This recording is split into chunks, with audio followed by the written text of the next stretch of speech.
Tekşirlerimizi davamlaştırmamız hürmetli vatandaş. Bugünkü İstanbul 19. 8. ayın 8. günü haftiga Perşembe. Endikillik siyenin mavzudunda vatandaşım. Cumhuriyet'e kabul duruştu Prezident Trump bevosita sezgiga tayinidir. Yani bir sabah prezidentni ölge qilishga arziydi. Mavzuli xabar 8. ayının 8. günü Cumhuriyet'e nazartor betida e'lon qilindi. Xabar mundaq boshlanadi. Bununla selburan Cumhuriyet İşleri Büyütü 100 nafar mütehassıs birleşip Prezident Trump'a xat yazıp Cumhuriyet düşman emas deb göz qarashlarını ifadeligen. Ular mundaq hesaplagan.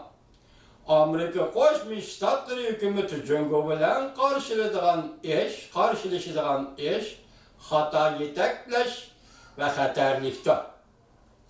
Ularning birleşip yazgan, yani o'xshashli 100 nafardan ortiq mutaxassisning fikrini qo'zg'ab, ularning birleşip yazgan xati, yani o'xshashli 100 nafardan ortiq amerikalik mutaxassisning fikrini qo'zg'ab, bu mutaxassislar Prezident Trump'ın burun Amerika Qo'shma Shtatlarining prezidentlari, rahbarlari xato balki oqko'ngillik bilan Cumhuriyet siyosatini tuzib, bugün G'arb dunyosi duch kelgan Cumhuriyet tahdidini yasab chiqdi.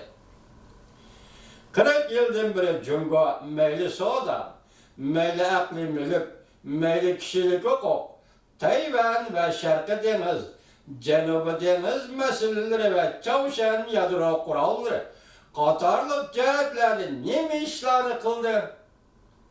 Buni qo'yib turaylik.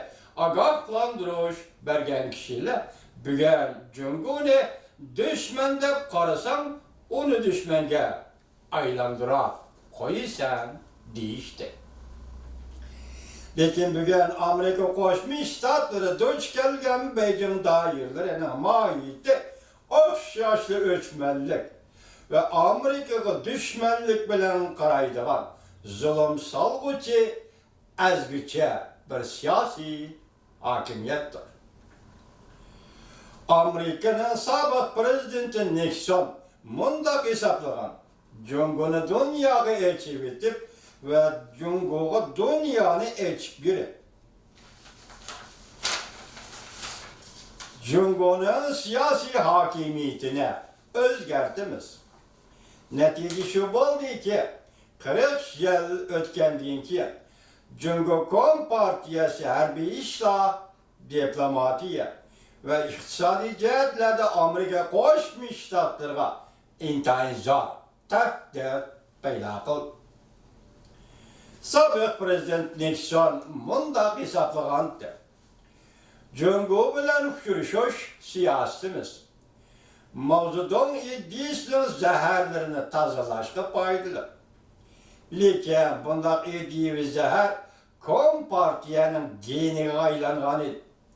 Mavzudan keyin Deng Xiaoping qo'llangan usul kechiringlar. Kuchingni yo'shab vaqtni qo'lga keltir degandan iborat bo'ldi. Deng Xiaoping buyruq tushirib, Tiananmenda o'quvchilarni so'yqirib qilganda mavzuning tabiiyatini aşkaralagan bo'ldi. Bugun Cumhuriyet doiralari mavzudan iddiyasi ko'tarib chiqib, yanala miltiqdan hokimiyat chiqadi degan so'zga ishonib ve bundaq ishonch bilan Uyg'urlarga, Tibetlarga, Tayvanga, Falun Gongchilarga zo'ravonlik bilan muomala qilib, bu zo'ravonlikni yani endi Shanghai, Hong Kong xalqini vujudiga tashladı. Amerikalik ziyolilar, mutaxassislar Cumhuriyetni dushman deb qaraymizmi yo'q degan masala bo'yicha munozara qilishayotgan bir paytda rahmsiz reallik kishilarga shuni aytib berdiki, Cumhuriyet özünü izcel Amerika'nın düşmeni de qarab gel. Belki baştan ahir şunda qarab gel.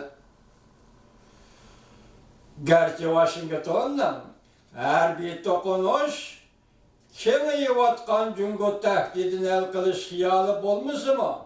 Her bir dokunuş arkalık kengayıvatkan Cungo tehdidini el kılış hiyali bolmusu mu?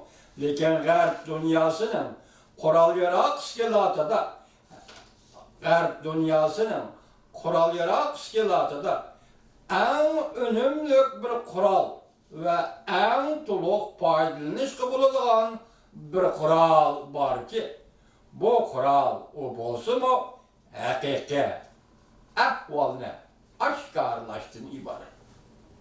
Abdülmedim deydi bir kural hakiki ahvalını aşkarlaştığını ibaret. Müşesel isimizde bolsun vatandaşlar bir vakit yetken biz bu doğru mahsus leksiya sezişimiz mümkün.